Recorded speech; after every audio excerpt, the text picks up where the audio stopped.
Buonasera a tutti. Il nostro caro pubblico della rassegna letteraria. Riprendono gli appuntamenti della rassegna Primavera con gli autori, organizzata dalla biblioteca e facente parte del progetto Sul filo del discorso, finalizzato alla promozione della lettura e della Biblioteca Civica Simpliciana. Questa sera la rassegna propone una lezione conferenza dal titolo Grazia Deledda, una donna per il Nobel. La serata, che prende spunto da una riedizione critica del romanzo di Grazia Deledda Cosima, sarà realizzata da Dino Manca, che ringrazio di aver accettato il nostro invito, docente di filologia della letteratura italiana presso l'Università degli Studi di Sassari, e dalla scrittrice Rossana Copez, che ugualmente ringrazio di essere qui con noi questa sera. Non ci sarà solo questo, nel corso della serata proporremo anche l'audiolibro Cosima Grazia con la voce di Elena Pau. Grazie Elena di essere qui. Si tratta di un audiolibro illustrato da Bepi Vigna e pubblicato dalla casa editrice olbiese Tafros. Prima di lasciare la parola ai nostri ospiti, vi ricordo la serata conclusiva della rassegna la prossima settimana, venerdì 27 maggio, concluderemo in compagnia di Pier Giorgio Pulisci, che presenterà il suo libro, l'ultimo romanzo giallo, dal titolo I misteri dei bambini ombra. Ringrazio per la realizzazione di questa serata il collega Antonello Budroni, il collega Matteo Micozzi, che realizzerà la trasmissione in diretta streaming di questa serata sul canale YouTube della biblioteca. Grazie a tutti e buona serata. Grazie.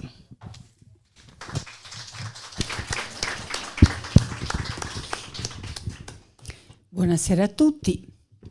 Noi siamo molto contenti di collaborare col nostro festival Dialoghi di Carta, organizzato dall'Associazione Teatrale Fabbrica Illuminata, di cui Elena Pau è la presidente, e ancora una volta veniamo qui a parlare di libri e di cose belle. Oggi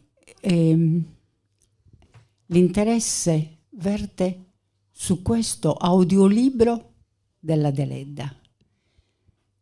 Cosima non è un romanzo della Deledda, semplicemente. È la Deledda che si fa romanzo, che si fa personaggio di un romanzo.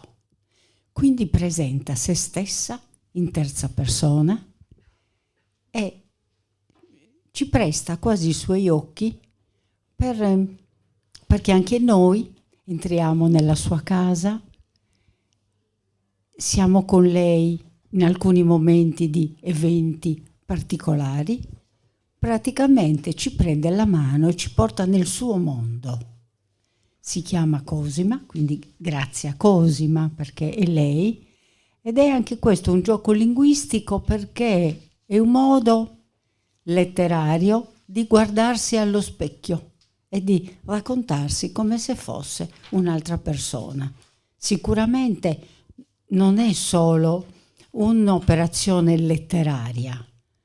Non può, quando si parla di se stessi, diventare o definire soltanto un'opera così, un'operazione letteraria, ma un percorso e uno scavo anche interiore, perché non è facile che ognuno di noi si veda un po' per offrirsi agli altri e immaginare anche come ci vorrebbero vedere, che cosa desiderano vedere, che cosa può interessare. Ecco, ma soprattutto ci presta i suoi occhi nella lettura. E questo ultimo testo curato criticamente da Dino Sanna manca, scusami. Beh, non sarebbe un'offesa. In filologia si chiama errore poligenetico. Quasi tutti ormai mi dicono Dino Sanna o Dino Milia, giocano. Ci presta un qualcosa, questo libro di particolare, cioè Elena Pau, con questo libro ci legge praticamente, ci fa sentire la voce, ce lo legge, ce lo racconta. Quindi noi potremmo anche ascoltarlo se qui andasse o si potesse ascoltare, ma la sentiamo direttamente dal vivo, anche con gli occhi chiusi. E riusciremmo sicuramente ad entrare nella casa di Grazia Deledda. Io do subito la parola a Dino Manca, altrimenti mi sgrida, che con la sua grande capacità di affabulatore riuscirà certo a rendere gradevolissimi anche alcuni concetti che non sempre noi leggendo riusciamo a trovare tali. Dino, a te. Grazie, mi sentite? Sì. Allora, grazie a tutti. Prima di entrare, come si suol dire in questi casi, in medias res, cioè nel merito delle questioni che andremo a trattare, naturalmente fatemi ringraziare gli organizzatori, la biblioteca che ci ha ospitato, Rossana, Elena, per questa iniziativa, per questo momento interessante. E non sono mai troppi e non sono mai troppe queste occasioni, e quindi ci tengo, come dire, a sottolinearne il valore. Oggi siamo qui, come ben sapete, a parlare della personalità e dell'opera di una straordinaria donna sarda, prima ancora che di una straordinaria scrittrice sarda, italiana ed europea, per dirla con Sergio Azzeni. Cioè di una scrittrice che ha avuto questa straordinaria capacità di riconsegnare all'immaginario europeo l'universo antropologico sardo. Penso che la Deledda sia la vera maestra del romanzo in Sardegna, un po' come Manzoni lo è stato per gli scrittori delle tante Italie. Cioè quello che io pensavo oggi di proporvi, anche facendo naturalmente il riferimento al romanzo Cosima, un romanzo importantissimo, bellissimo, romanzo postumo, dalle tante implicazioni filologiche, come ben sa qualche studente che vedo in sala, interessantissimo anche da un punto di vista filologico, perché lei non lo pubblica. È un romanzo incompleto, non ha un titolo, il titolo Cosima non fu dato dalla Deledda, fu dato da Baldini, nella nuova antologia, e poi Treves dopo la sua morte avvenuta, come sapete, il 15 agosto del 1936.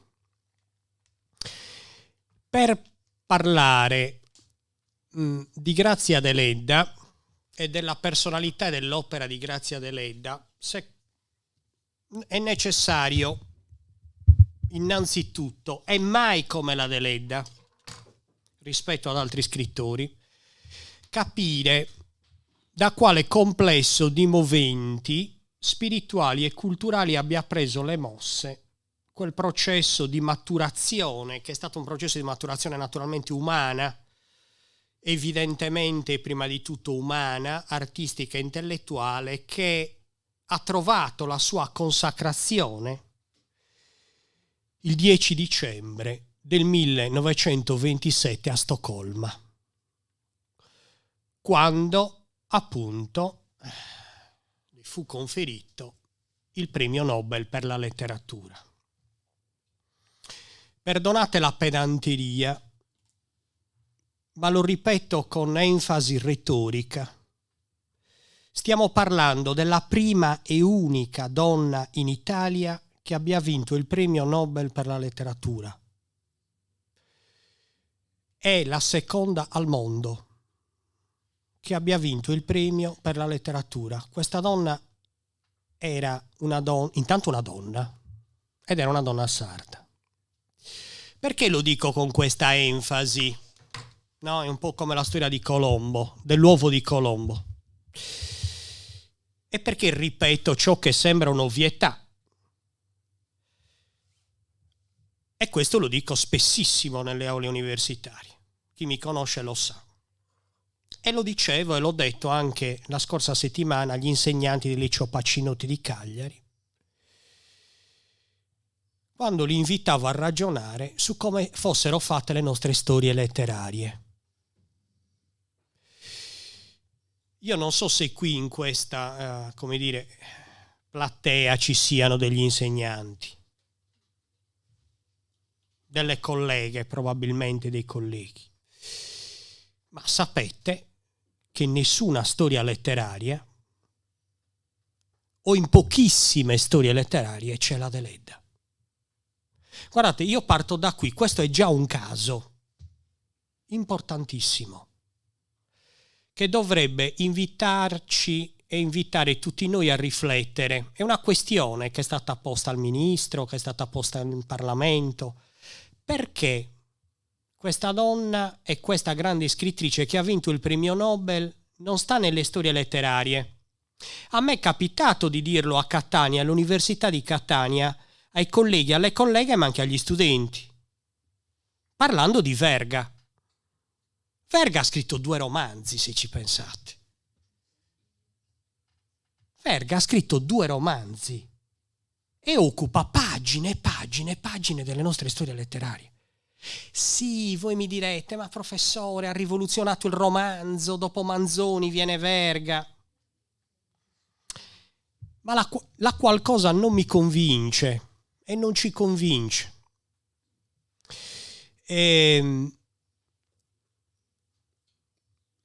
Anche in questo caso, quando, per esempio, una giornalista della Rai Storia, venne a Sassari all'università e mi pose questa domanda, la trasmissione di Paolo Mieli: ma come mai, grazie a Deledda, i nostri studenti nelle scuole, non sarde, italiane, non la studiano? Una donna che ha scritto più di 400 novelle, più di 30 romanzi. E poi, se avrò il tempo, parleremo anche di questo. Perché si potrà dire, sì, vabbè, ma non avevano successo. No, avevano uno straordinario successo. Questo è il paradosso. Io vi racconterò la storia, la genesi dell'Edera, oltre che di Cosima, o ci proverò, per dimostrare come la Deledda, già nei primi del Novecento, come si suol dire nei migliori salotti televisivi, era già in Europa. Oggi tutti ci invitano, no, a entrare in Europa, a essere in Europa. Questa ragazza era già in Europa. Pensate che l'Edera, un romanzo come l'Edera, lei lo consegna ai tedeschi prima ancora che agli italiani. Operazione, da un punto di vista editoriale, strepitosa. Ma se avrò, come dire, ripeto, il tempo, ne parleremo. E allora perché? Perché era una donna? Sì, certamente. Perché Grazia Deledda era una donna. Questo l'ha penalizzata. Ma io aggiungerei una cosa che nessuno affronta. Perché era una donna sarda. Perché noi facciamo parte di un sistema linguistico e letterario altro rispetto a quello italiano. Perché noi non entriamo nei canoni. Perché la Deledda non è stata capita. Perché, come ha scritto Geno Pampaloni, nella carta millimetrata del Novecento la Deledda non collima mai. Non la puoi definire verista, chi lo ha fatto ha detto insomma delle cose molto discutibili, non la puoi collocare, per quanto ci siano elementi propri del decadentismo, è come tutti gli scrittori sardi, badate, fa parte di un sistema letterario a sé, dentro l'articolato sistema letterario degli italiani. E non a caso io,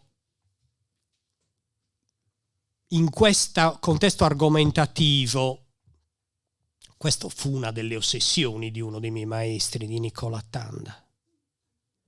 Una delle ossessioni, giustamente. Come mai io non dico letteratura italiana, ma letteratura degli italiani?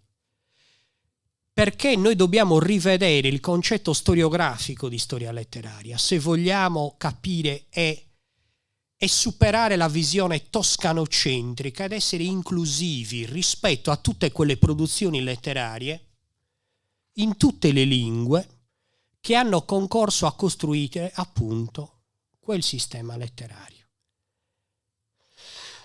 Questo è un grande problema, da Francesco De Santis in poi. Una volta fatta l'Italia tu dovevi fare gli italiani. Sì, c'erano le lezioni di Settembrini, c'era Gravina, c'era il tiraboschi, che era l'equivalente più o meno del Pintor per noi. Ma dovevi fare una storia letteraria che aveva un senso allora, perché l'Italia si stava ricostituendo, o almeno la stavi costruendo in quel momento l'Italia. Ritorno alla Deledda, ma questa anticipazione, questa proposta di orientamento di senso, questa cornice di senso merita di essere, come dire, offerta. E poi ognuno di voi la può approfondire, perché altrimenti non capiamo perché molti critici letterari italiani, ma non solo italiani, anche sardi italiotti avrebbe detto Cicito Masala, lo dico scherzosamente, e non hanno capito il sistema letterario sardo, non hanno capito gli scrittori sardi e non hanno capito Grazia Deledda, che è una scrittrice grandissima, che invece hanno capito gli europei. E questo è il grande paradosso. E quindi per capire Grazia Deledda devi fare i conti con due mondi. E guardate che quando parlo così, ognuno di noi, io immagino che siate tutti sardi, credo di sì, o comunque che abbiate un'esperienza, un vissuto, che abbia fatto i conti con la Sardegna. Dico la Deledda, ma per estensione dico un popolo, una comunità, due realtà. La realtà delle origini, il mondo di appartenenza. Se vuoi capire la Deledda devi fare i conti con questo, col suo mondo di appartenenza, nuorese, barbaricino, agropastorale, sardofono. Attenzione all'aspetto linguistico. Anche questo è un altro aspetto sottovalutato. E una delle grandi operazioni che fa la Deledda è anche un'operazione linguistica. Lei non risciacqua i panni in Arno, risciacqua i panni nel Cedrino. Lei traduce in un codice di inappartenenza, che era il toscano letterario scritto, un universo sardofono. Lei si pone il grande problema del conflitto dei codici. Come posso io rappresentare quell'umanità che popola l'universo narrativo sardo con un codice che è di inappartenenza? Come lo posso far parlare quel personaggio? Ecco allora che lei, nelle parti narrative e descrittive, nella struttura segnica del racconto, sceglie la medietas, la medietà linguistica, che era proprio di quella lingua che si stava trasformando con l'idioma gentile del De Amicis, che nel 1905 pubblicava con Treves, la grande casa editrice con la quale pubblicava anche la Deledda, e nelle parti dialogate e dialogiche la Deledda traduce e lo fa scientemente. Traduce e inserisce elementi sardi dentro il tronco linguistico letterario toscano. Non era un'incolta, non era una sprovveduta ragazza di provincia, come qualche critico anche sardo ha scritto per anni. Lei lo fa scientemente. Lei doveva riconsegnare a quel pubblico della media borghesia italiana e umbertina, ma non solo umbertina, un romanzo, un universo che, senza snaturare la natura, appunto lo spirito di quei romanzi, potesse linguisticamente reggere. E io vi faccio notare una cosa. I romanzi della Deledda possono anche non piacervi, ci sta, giudizio di gusto e giudizio di valore. Ma da un punto di vista linguistico, state attenti, sono leggibilissimi ancora oggi. Sono leggibilissimi. D'Annunzio non più. La declamata superprosa d'annunziana non regge più. La prosa della Deledda regge. Cioè i romanzi della Deledda tu li puoi ancora leggere. Il contingente lessicale è il nostro. Lei fa un'operazione terribile, il suo rovello linguistico, che è il rovello di tutti i sardi. Come rendere il segno letterario regge perché ha un sostrato linguistico. Il nostro sostrato linguistico fa parte di una lingua neolatina, che è qualcosa d'altro rispetto all'italiano. Con questo hanno fatto tutti i conti e tutti devono qualcosa a Grazia Deledda. Chi intraprende la strada del meticciato, del mistilinguismo, chi gioca con la capacità mimetica di rappresentare quell'universo. La Deledda lo aveva già fatto. È quello che i linguisti chiamano il diasistema, aveva già lanciato un ponte tra la Sardegna e l'Italia. Due mondi, mondo d'appartenenza e mondo di inappartenenza, che era quello romano, italiano, se volete europeo, della cultura scritta. Anche qui il gioco tra oralità e scrittura non vi paia una distinzione così marginale. L'universo sardo, soprattutto quello barbaricino, ma io direi di tutta la Sardegna, si è retto per tanto tempo su una cultura a trasmissione prevalentemente orale, non scritta, e in alcune realtà specifiche dell'oralità primaria. Poi arriveremo, a proposito del suo mondo, ai poeti estemporanei, alla poesia bolu, in quale milieu, in quale clima lei cresce nella sua famiglia. Il padre era un poeta in lingua sarda. Era un poeta estemporaneo il padre della Deledda. Carlo Bo, mi piace citarlo perché Carlo Bo è uno di quei grandissimi critici di una vecchia generazione della critica che ha detto cose molto molto interessanti e che spesso non viene citato, è stato dimenticato. Scrive che la Deledda potrebbe vivere senza la Sardegna, è vero, come tanti di noi, ma non potrebbe essere ciò che è e ciò che è stata senza Nuoro. Se vuoi capire la Deledda, devi capire la Sardegna, devi capire la Barbagia, devi capire Nuoro. Qui inizia il primo problema del conflitto dei codici. E guardate, da filologo io me ne sono reso conto. C'è un sottotesto che ti rimanda all'universo sardofono e antropologico sardo, che se tu non conosci non capisci la Deledda. Sono due mondi. Ecco perché quella critica italiana non capisce a volte. Ecco perché quella critica italiana non capisce, non solo non ha decodificato alcune opere e alcuni messaggi della Deledda, ma non ha decodificato molti altri messaggi di tanti altri scrittori. Badate, in lingua italiana va da sé.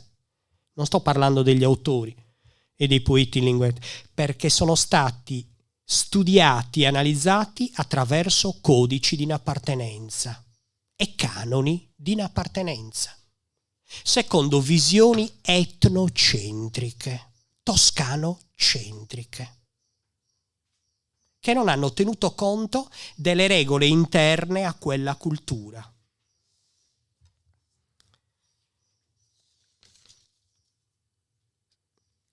Non la puoi capire, e non puoi capire Cosima. Per definizione, questo è un romanzo autobiografico, nel senso che non puoi definire la Deledda una scrittrice, sbaglia chi la definisce una scrittrice regionale, c'è stato chi ha avuto anche questo coraggio. In una breve storia letteraria, della quale per ragioni di opportunità non vi dirò l'autore, è collocata in un paragrafo degli scrittori regionali. Un premio Nobel negli scrittori. Oltre al fatto che mi dovete spiegare che cos'è lo scrittore regionale. Per me l'universale è concreto, non è astratto. è il correlativo oggettivo di Eliot e Montale. Che cosa vuol dire regionale? L'Adelaide parla al mondo. Parla al mondo, parla al cuore degli uomini, all'intelligenza degli uomini. Cosa vuol dire regionale? Ci sono autori nelle nostre letterature, studiate nelle università anche sarde, in cui è stata collocata, quando è stata collocata, nel paragrafo della letteratura regionale. Esatto. Si sta nel vero quando la si coglie invece nell'intimo segreto del grande sogno. Perché questa ragazza sognava e questa ragazza sapeva ed era consapevole delle sue potenzialità. Cosima mi ricorda il giorno del giudizio. E io mi sento di dire qui, senza credo tema di smentita, anche perché abbiamo i riscontri, che Sata abbia letto Cosima per scrivere il giorno del giudizio. Sono due romanzi, badate, speculari. Speculari. Due romanzi autobiografici, scritti da due nuoresi, in articulo mortis. Stava male Salvatore Sata quando lo scrive, stava male l'Adelaide, aveva un tumore al seno. Lei verosimilmente inizia a scriverlo nel 31 o 32, ma forse più in là. E tutti e due sono i romanzi del Nostos, del ritorno desarequida, del ritorno con la memoria alle proprie origini, al cordone ombelicale mai reciso con la madre terra, un altro grande archetipo dei sardi. E l'archetipo non è da confondere con lo stereotipo, perché noi sardi siamo vittime di stereotipi e si confonde lo stereotipo con l'archetipo, che è un'altra cosa. E i romanzi dell'Adelaide sono ricchi di archetipi. Già quell'incipit, vorrei saltare perché a proposito di universale concreto, ci dà una lettura semiotica già in quell'incipit. Io darei la parola rapidissimamente all'Adelaide per cercare conferma nel testo e cercare conforto nel testo. Lei scrive a un certo punto: intendo ricordare la Sardegna della mia fanciullezza, paese almeno per me ancora di mito e di leggenda. E, certo, nei costumi e negli usi dei centri, anche i più solitari della Sardegna, nelle loro feste, nei loro riti, sopravvivono tradizioni originali che risalgono a epoche anteriori alla civiltà orientale e a quella portata nell'isola dalle prime dominazioni straniere. Ma soprattutto, sentite questo passaggio, lo voglio condividere ragionando con voi perché mi ricorda sempre Saramago. Ma soprattutto la saggezza profonda e autentica, il modo di pensare e di vivere quasi religioso di certi vecchi pastori e contadini sardi, scrive l'Adelaide. Fa credere a un'abitudine atavica di pensiero e di contemplazione superiore della vita e delle cose, di là della vita. Da alcuni di questi vecchi, conosciuti nella mia fanciullezza, ho appreso verità e cognizioni che nessun libro mi ha rivelato più limpide e consolanti. Questo è il sostrato sardo, questa è la sabiduria popolare, questo è il grande serbatoio. L'uomo più saggio che abbia mai conosciuto, dice Saramago, non sapeva né leggere né scrivere. Siamo fuori dalla visione illuministica. Lei ti sta dicendo: guardate, io sono cresciuta lì, che la mia potenza come donna intanto e come scrittrice nasce lì, in quel contesto lì. Io la saggezza l'ho appresa dai vecchi, non da Kant, non da Hegel. Sì, anche da Dostoevskij, è la più russa che abbiamo, è vero. È la scrittrice più russa che ci sia nella letteratura italiana, è Grazia Deledda. L'antropologia religiosa dostoevskiana è quella della Deledda. Tolstoi. Non c'è dubbio. E insieme alla letteratura francese. Ma lei prima di tutto ti dice: guarda il mio mondo delle origini. Te lo scrive. Sono le grandi verità fondamentali che i primi abitatori della terra dovettero scavare da loro stessi, maestri e scolari ad un tempo, al cospetto dei grandiosi arcani della natura e del cuore umano. È immensa. Ti delinea, questo sì, un programma che non è solo letterario, non è solo artistico, che ha segnato naturalmente la sua narrativa. Il suo apprendistato letterario inizia da prestissimo. Lei inizia a scrivere a 13 anni. 16-17 anni, lettrice voracissima.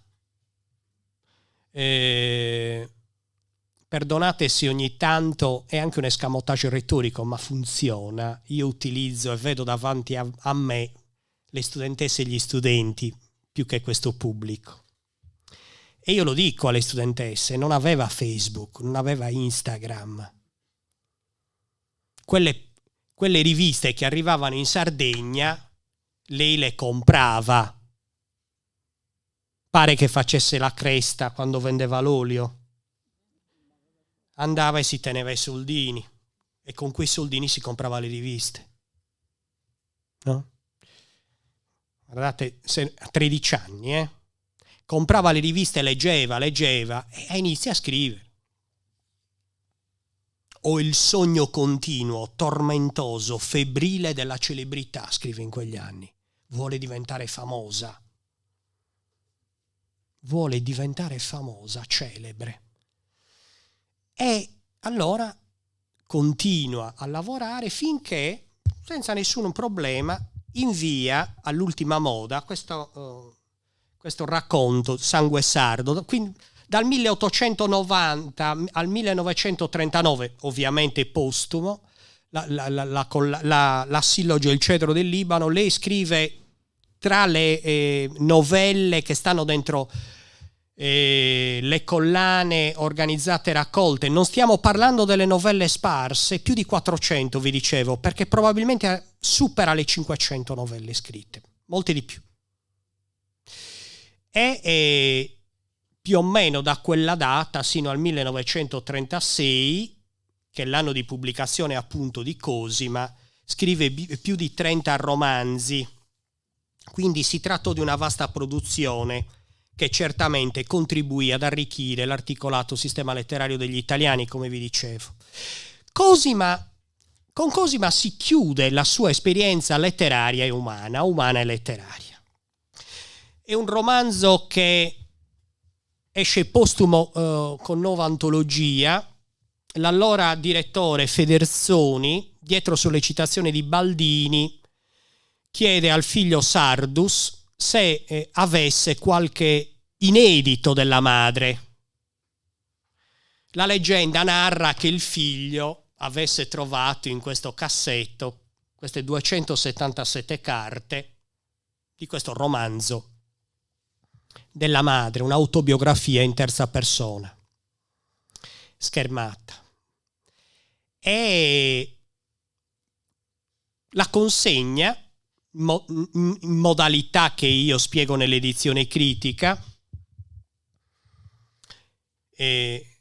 alla nuova antologia. E che accade con questo romanzo? Che appunto è un romanzo non compiuto, non finito, non firmato, senza un titolo, che Baldini e il figlio intervengono. Purgano il testo, lo correggono, fanno un lavoro quantomeno discutibile di editing, soprattutto il figlio, soprattutto in quei passaggi un po' pruriginosi. E la Deledda mica si mette problemi, parla della madre, dei rapporti col padre, di quanto non fosse soddisfatta del padre. Adelaida lo dice. Parla dei problemi dei fratelli. Uno era un alcolista, l'altro vito un isconcau, era un mezzo delinquente, lo scrive l'Adelaida. Certo, voi mi direte, non l'ha pubblicato però, se l'è tenuta nel cassetto. Non lo so, sì, certo, probabilmente l'avrebbe anche pubblicato. Non lo sappiamo. È forse anche comprensibile che il figlio facesse un'operazione così antifilologica, che ci allontana in parte dalla verità del testo, anche se la verità del testo non sempre coincide con la verità delle cose, però, come mi piace dire sempre, la verità del testo ti aiuta a capire la verità delle cose. Ci sono i fatti e ci sono le interpretazioni. Certo, per Nietzsche le due cose coincidono, i fatti sono nello stesso momento interpretazioni, però senza filosofeggiare è pur vero che il fatto esiste. Tu devi stabilire prima il fatto. Se non stabilisci il fatto, l'interpretazione è inficiata ab origine, ab imis. Questo è chiaro. E quindi devi ristabilire il testo. Questa è l'operazione che io, vi confesso con una certa fatica, ho ristabilito approntando la prima edizione critica di questo romanzo, quindi fissando e stabilendo il testo con un apparato filologico, il testo che poi, quel testo fissato, che è diventato il testo e la vulgata del libro di cui si parlava prima. E quindi Cosima è il romanzo della rivisitazione, della riappropriazione, dicevamo, di quelle origini, è appunto del Nostos e della Requira. E questo ritorno con la memoria a Itaca, lo stesso che ha fatto Salvatore Satta, è un ritorno, ecco la lettura semiotica che volevo proporre. È un ritorno con la memoria che riparte dalla casa.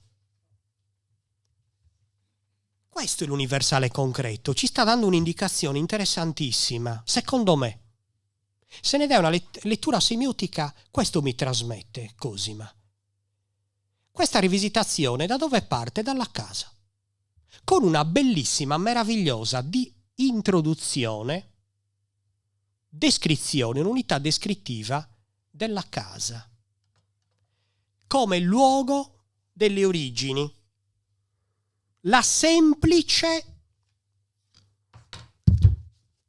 L'incipit è questo, la semplice ma comoda casa. Inizia così il romanzo. Tu ti aspetteresti una congiunzione coordinativa, la semplice è comoda. Tu ti aspetti, la semplice è comoda casa. No, lei scrive la semplice ma usa l'avversativa. Guardate che lì c'è un elemento che apre un universo grandissimo. Ti sta dicendo che lei ha superato il complesso di inferiorità. Voi mi direte, ma dove vuole andare a parare questo? Lei ha superato il complesso di inferiorità. Lei ti sta dicendo la mia casa è semplice ma è comoda, è funzionale, ti sta dando un'indicazione di tipologia abitativa che era quella dei sardi. Lei si innamora di Stanis Manca da ragazza. Stanis Manca, come vedete i Manca la perseguitano, cosiddetto angelo biondo, bellissimo, un ragazzo bellissimo, alto, biondo, occhi azzurri, non so, conte dell'Asinara, insomma questi titoli. Come tutti gli uomini che descrive l'Adelaida, un uomo basico. La donna giganteggia sempre nei romanzi deleidiani. Si comporta male, la considera la piccola nana. Lei si innamora e vorrebbe invitare Stanis a Nuoro nella sua casa. Ma te ne vergonza. Ha vergogna, pensa di non essere all'altezza. pensa che la sua casa non sia all'altezza. È il nostro complesso di inferiorità di noi sardi. Noi abbiamo il complesso di inferiorità rispetto ai continentali.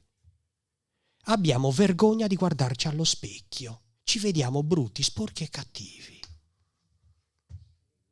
Guardate che questo esiste o è esistito. È un grande complesso di inferiorità che la Deledda supera e vince. La casa era semplice ma comoda. L'ha superato. Tant'è che si fa arredare la casa romana da un artista, Clemente Sassarese. Tutto è artigianato sardo. Solo arrivando a Roma lei capisce il valore di quel mondo. Solo andando a Roma lei capisce l'importanza della Sardegna. Questo è il grande insegnamento che ci ha dato, questo è l'universale concreto. Tu ti misuri col mondo solo partendo da te stesso. A Giuseppe Dessì un giorno chiesero: ma perché voi sardi parlate sempre di Sardegna? La qual cosa, come sapete, ha scomodato la psicanalisi. No, è un fatto serio. È il famoso cordone ombelicale mai reciso. La madre per noi sardi è la terra, è la Sardegna. Un altro archetipo.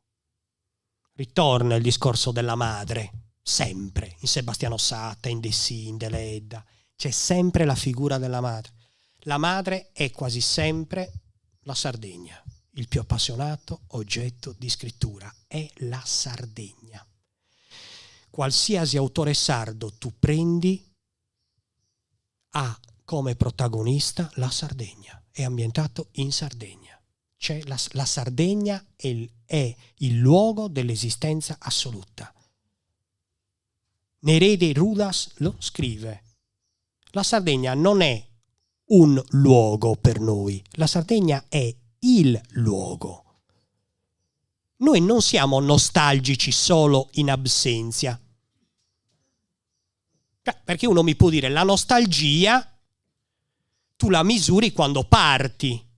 Sei nostalgico perché ti manca la fidanzata, ti manca l'amico, ti mancano i genitori. Sì, noi siamo originali anche in questo, perché noi siamo nostalgici qui, in Sardegna. È il sentimento del tempo irrimediabilmente perduto. È il passato mitico. È l'idea di una patria che non c'è. È un inconscio collettivo. È l'archetipo, è la sublimazione junghiana. Noi ce l'abbiamo. E i nostri scrittori ce l'hanno restituito meravigliosamente fino alle ultime generazioni. L'idea, una certa idea di Sardegna, la verità metaforica di Ricoeur, tu la trovi negli artisti. Bisognerebbe leggerli gli scrittori sardi, bisogna conoscere gli artisti sardi se vuoi governare questa terra. Ha fatto più la Deledda per la Sardegna di quanto non abbiano fatto gli assessori al turismo in 40 anni di autonomia. Non è una battuta questa, la crozza, non è satira politica. Io ci credo. Cioè la forza metaforica, la trasfigurazione metaforica dell'opera dei nostri scrittori è stata talmente forte che se tu li sai leggere ti danno e ti dicono dove devi andare. Ogni comunità, attraverso i linguaggi dell'arte e della letteratura, applica la transizione modellizzante e simbolica nel passaggio dal piano della natura al piano della cultura. Cioè attraverso la trasposizione metaforica dell'isola, la Deledda ha proprio compiuto quella sublimazione di quella sorta di inconscio collettivo.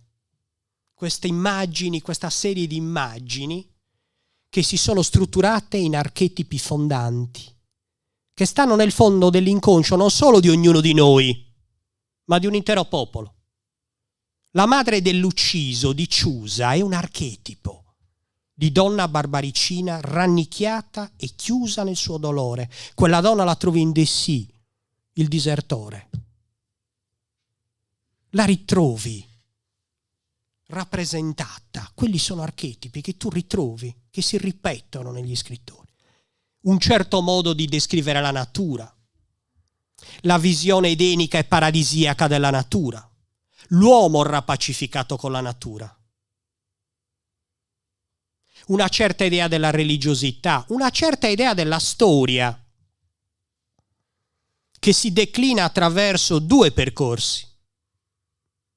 Il mito della cattiva stella, come ha scritto qualche studioso, parafrasando Cambosu, l'idea di questo popolo malfatato, zazzenia malassortada che è vittima degli invasori. Questo è un altro archetipo che trovi in tanti autori sardi, questa idea della storia di popolo dominato e colonizzato. C'è anche nella Deledda, che ne dica qualche illustre collega e studioso. C'è anche nella Deledda questa idea, per esempio nel tema del taglio dei boschi. Fatemela sparare questa. Forse sto forzando un po', ma ve la voglio dire, quantomeno per ragioni comunicative. Se voi leggete, scritta nel 1900, pubblicata nel 5, credo scritta nel 1902 o 3, Colpi di scure. Una sorta di Greta Thunberg ante litteram. Lei descrive e attacca i continentali che stanno disboscando la Sardegna. Il tema del taglio dei boschi diventa il tema di Dessì, ritorniamo a Dessì, il tema di tanti scrittori. E lei lo vede e lo traduce in un attacco all'autonomia della sua terra. C'è Zio Cosma, il vecchio dall'aria sacerdotale, un altro archetipo, che sta seduto sotto un elce millenario con un fucile, che aspetta gli scorzini venuti d'oltremare per abbattere la foresta. Rileggete quella novella, guardate 3 pagine, bellissima, come la descrive la Deledda e come descrive la natura, il processo di antropomorfizzazione. Sto andando. Devo chiudere al più presto. Il processo di antropomorfizzazione della natura. Gli alberi piangono, gli alberi fremono. La natura che si veste a festa come se fosse l'ultimo giorno della sua vita. Qual era quel film? Ve lo ricordate? Avatar. Ve lo ricordate? Avatar. C'era il pianeta, l'attacco. Guardate, semioticamente la stessa cosa, la descrive così. Lui che aspetta i dominatori venuti d'oltremare, venuti per attaccare quella terra e per colpire. Quindi il discorso dell'autonomia e poi la storia vista come mutazione antropologica, ma qui la faremo lunga, o rischiamo di farla troppo lunga. Diciamo che mi avvio alla conclusione ritornando a Cosima e quindi alla casa, come la descrive l'universale concreto. Parte dalla casa, poi secondo la dinamica dei centri concentrici racchiude il vicinato, Zubichinau, e poi il borgo, Nuoro. Memoria individuale, memoria collettiva. E la casa la descrive con una dovizia di particolari impressionanti. Descrive l'ingresso, descrive l'organizzazione dello spazio, l'arredamento, le scale di ardesia, le 2 camere per piano, la camera con lo scrittoio, la camera dispensa e al centro la cucina, Zakukina, che era il centro, il cuore della casa. Era l'operoso gineceo dove si ritrovavano le donne, ma era tipico della casa padrona. La casa della Deledda è bellissima, fra l'altro, al di là dei complessi di inferiorità. L'avessi io quella casa adesso, è bellissima, per chi ha visto quella casa. Quindi la casa, da intendersi come utero materno. grande utero materno, luogo delle origini, della prima educazione del cuore e luogo della prima conoscenza. È allo stesso tempo, naturalmente, punto di partenza e punto d'arrivo, circolarità ed eterno ritorno. Vi avrei voluto dire tante altre cose, ma va bene così. Vi ringrazio, scusate se non mi sono reso conto del...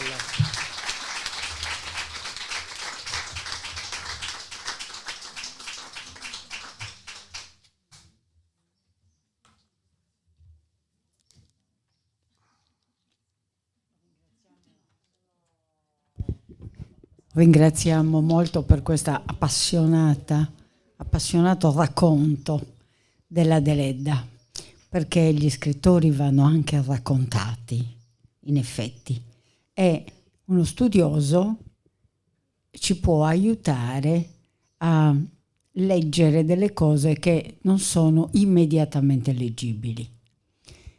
Se si approfondisce un pochino e ci si propone una interpretazione diversa o in più rispetto a quelle che ognuno di noi ha dopo aver letto qualcosa, allora questo mondo diventa più ricco e allora capiamo solo dopo una spiegazione poi così appassionata, perché quando Nino fa queste non sono conferenze le sue, è una condivisione proprio della sua visione, della sua lettura di Grazia Deledda.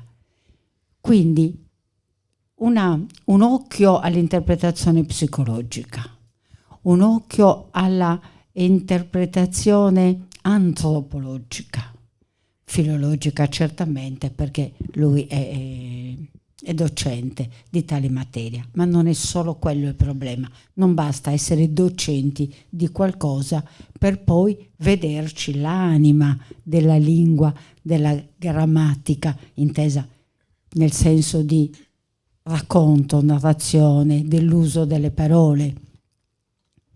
E quando lui dice, io mi trattengo pochissimo perché Obi Maior, l'altro è la lettura, quindi io mi sento un po' schiacciata, nel senso che giustamente qui c'è una grande spiegazione e lì c'è direttamente l'autrice, cioè Deledda. Quando lui dice gli italiani non hanno capito filologicamente la Deledda, allora a me, che sono una cultrice delle fiabe e anche no, mi viene in mente Alice, quando oltre lo specchio incontra l'uomo uovo, che le dice: chi è il padrone della lingua? Io sono il padrone della lingua, dice l'uomo uovo. Il problema della lingua non è quantitativo, è questione di potere e di autorità.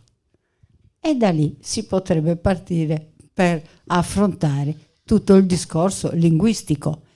Quindi il padrone della lingua non è in quanti parlino quella lingua, ma chi ce l'ha in mano e la domina e la usa per governare e per gestire anche la Repubblica, oltre che elementi di tutti. Ecco, questo mi viene in mente e quindi ritroviamo certamente archetipi e non stereotipi, anzi poi è stata fatta diventare uno stereotipo un po' il mondo che racconta la Deledda. Sono diventati stereotipi perché non si è capito l'archetipo, a parer mio. Una frase soltanto, un concetto. Io ho insegnato per 40 anni e vi assicuro che una delle ultime letterature, tra le più valide ancora in giro, che è il Guglielmino, non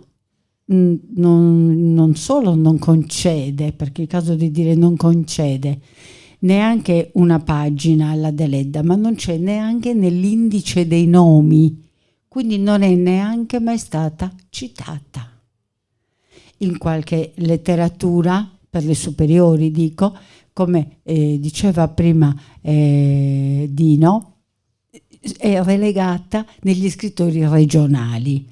Però dico, ancora, almeno c'è, uno va lì a cercarla, ma nella maggior parte non c'è proprio. Adesso io direi che veramente qui è il Major che predomina e sarà direttamente la Deledda nella voce sapiente e soave di Elena Pau.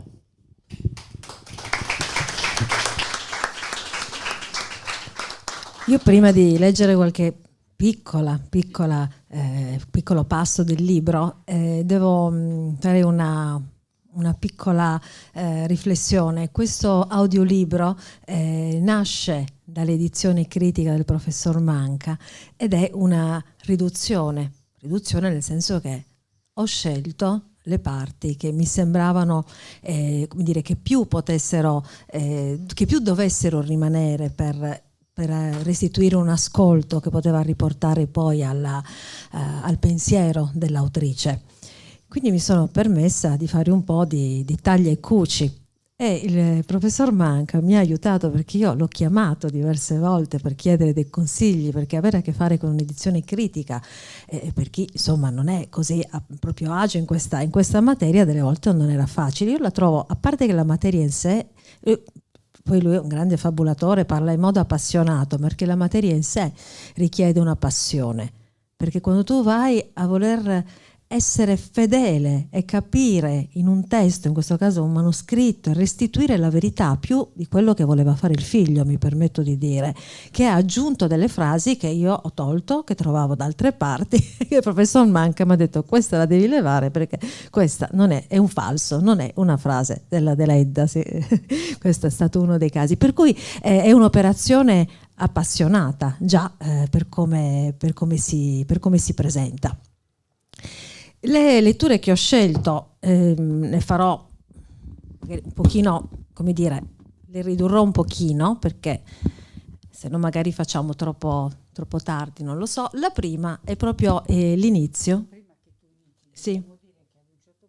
Ah sì, il professor Manca a un certo punto ci saluterà perché ha un impegno improrogabile a Sassari, all'università, per cui io non posso fare altro che ringraziarlo. Era già venuto per un'altra occasione ed è sempre un sostegno importante, non lo so, anche dal punto di vista proprio psicologico, la presenza, no? Questo occhio che comunque ci ascolta. Troppo buoni. Cuore bisogna avere, null'altro, dice la Deledda. Sì, ti pare poco. La casa era semplice ma comoda. 2 camere per piano, grandi, un po' basse, coi pianciti e soffitti di legno, imbiancate con la calce. L'ingresso diviso in mezzo da una parete. A destra la scala, la prima rampata di scalini di granito, il resto di ardesia. A sinistra alcuni gradini che scendevano nella cantina. Il portoncino solido, fermato con un grosso gancio di ferro, aveva un battente che picchiava come un martello e un catenaccio e una serratura con la chiave grande come quella di un castello. La stanza a sinistra dell'ingresso era adibita a molti usi, con un letto alto e duro, uno scrittoio, un armadio ampio di noce, sedie quasi rustiche, impagliate, verniciate allegramente di azzurro. Quella a destra era la sala da pranzo con un tavolo di castagno, sedie come quelle altre, un camino col pavimento battuto. Null'altro. Un uscio solido pur esso e fermato da ganci e catenacci metteva nella cucina. E la cucina era, come in tutte le case ancora patriarcali, l'ambiente più abitato, più tiepido di vita ed intimità. Dalla finestra, munita d'inferriata come tutte le altre del piano terreno, si vedeva il verde dell'orto e fra questo verde il grigio e l'azzurro dei monti. La porta invece dava sul cortile triangolare piuttosto lungo e occupato quasi a metà da una rustica tettoia dalla quale per un usciolino si andava nell'orto.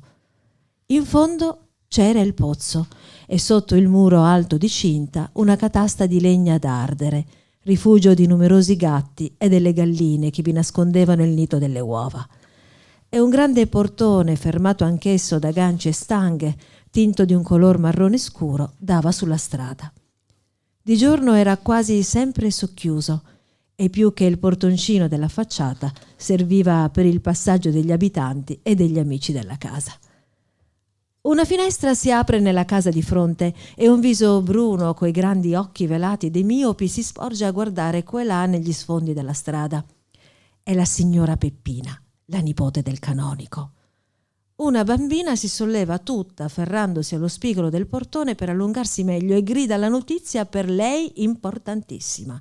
«Signora Peppina, abbiamo un bambino nuovo, un Sebastianino!» Risultò poi che era una femmina, ma la bambina desiderava un fratellino e se l'era inventato, col nome e tutto.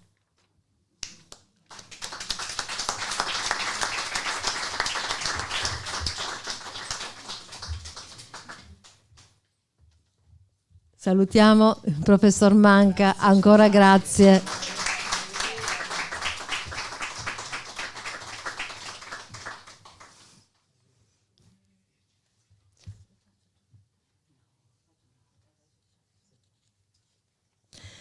Invece la parte, diciamo, finale del libro è quando lei arriva, insomma, lascia Nuoro. Lascia Nuoro e si ritrova in una dimensione stupita, no? Era stordita con un'accoglienza molto, molto... Mi puoi dare quel foglio che ho scritto i riferimenti delle pagine? Grazie.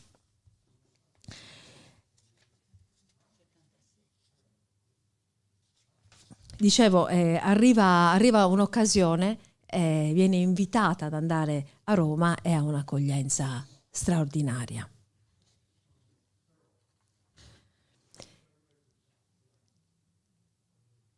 Ed ecco l'occasione presentarsi. Una sua ammiratrice che dirigeva una rivistina letteraria nella città di K, anche qua abbiamo lasciato città di K, sul mare, quindi viene invitata a Cagliari. La invitò ad andare ospite in casa sua ed ella vi andò, nonostante i terrori della madre e i brontolii di Andrea. Quando arriva a Cagliari, ho detto Roma? Perdono, Cagliari, la città di K. Grazie. Ed ella vi andò, nonostante i terrori della madre e i brontolii di Andrea, che volle almeno accompagnarla per un tratto del viaggio in ferrovia. E quando la lasciò gli parve di averla imbarcata sull'Atlantico. In fondo anche lei si sentiva smarrita. Dove andava? Che voleva? Come Cappuccetto Rosso in mezzo al bosco aveva l'impressione di incontrare il lupo, ma in fondo sperava di cavarsela bene, poiché aveva la coscienza tranquilla. Il cielo era grande, di un azzurro carico, e le nuvole correnti, spinte da un caldo vento di scirocco, le facevano apparire più alto, più turchino. A Cosima, affacciata al familiare ballatoio del treno, sembrava un cielo straniero, inospitale, mentre la terra sotto di lei aveva ancora l'aspetto materno che ella ben conosceva. Aveva l'impressione che tutto il passaggio si muovesse per la sorpresa di veder lei e muoversi ed andare verso una nuova vita. A misura che si scendeva verso le pianure marine, il clima mutava completamente. Si era ancora ai primi di autunno laggiù. Il cielo sgombro di nuvole si faceva chiaro, verdognolo, ed un tratto Cosima lo vide riflesso in uno specchio d'acqua. Era uno stagno. Uccelli mai veduti, grandi, con le ali iridate, si sollevarono dallo stagno come sgorgassero dall'acqua e disegnarono sul cielo una specie di arcobaleno.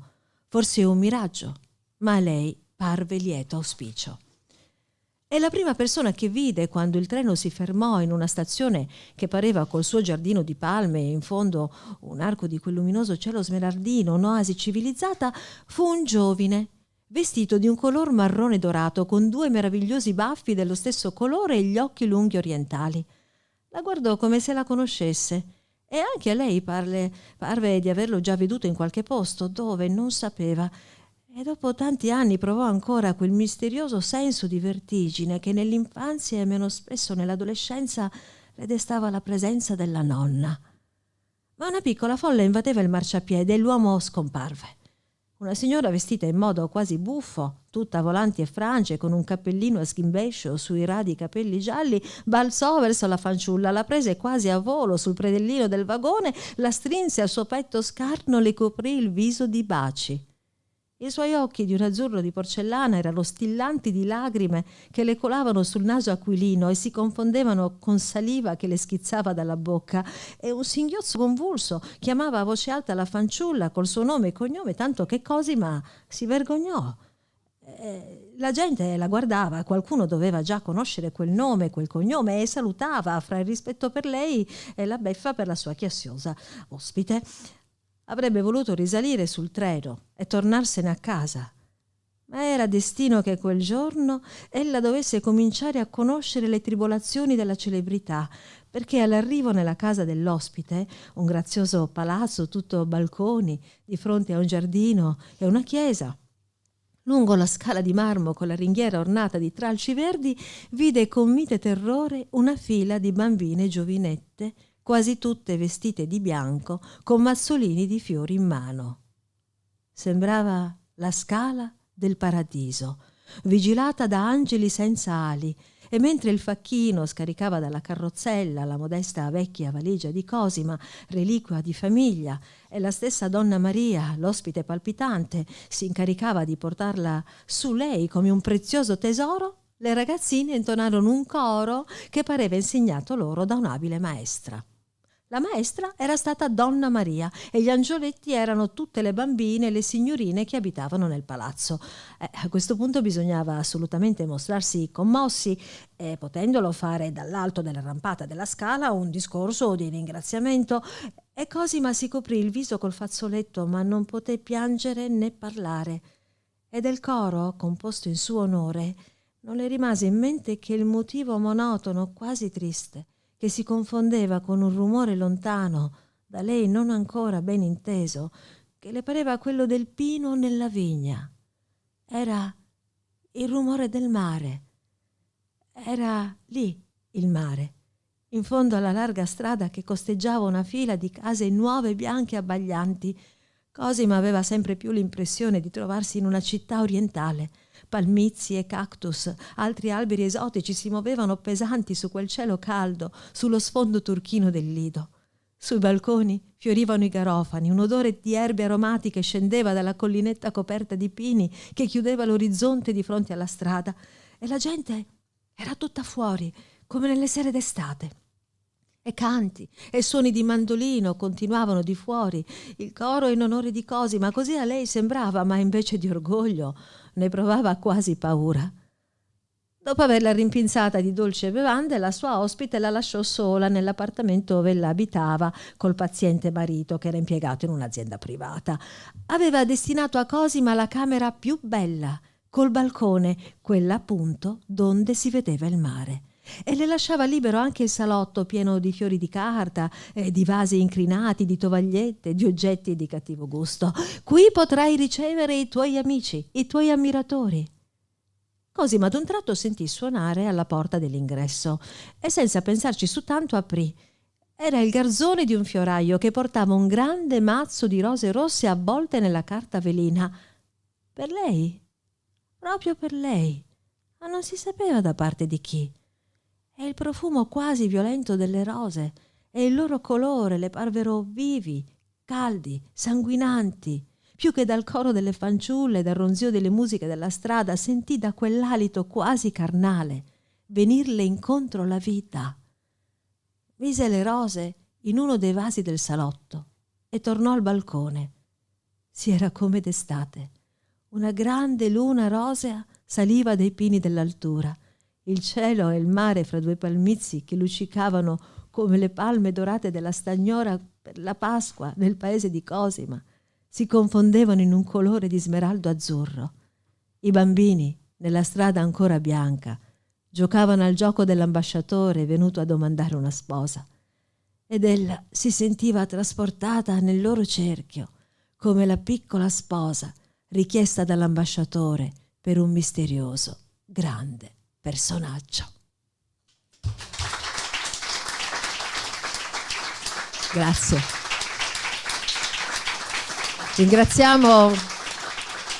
Antonello Budrone, direttore, Marco Ronchi, Matteo e naturalmente tutti quanti voi che siete stati qua ad ascoltare, il professor Manca che è andato via, Rossana Copez che io ringrazio sempre per la sua presenza affettuosa e sapiente. Vuoi dire qualcosa, Rossana? In conclusione? Mi è piaciuto molto questo pubblico attentissimo. È vero. Nonostante Vero. il caldo, e non ho visto nessun volto annoiato. E questo è quindi un applauso per tutti noi. Grazie a voi. Grazie.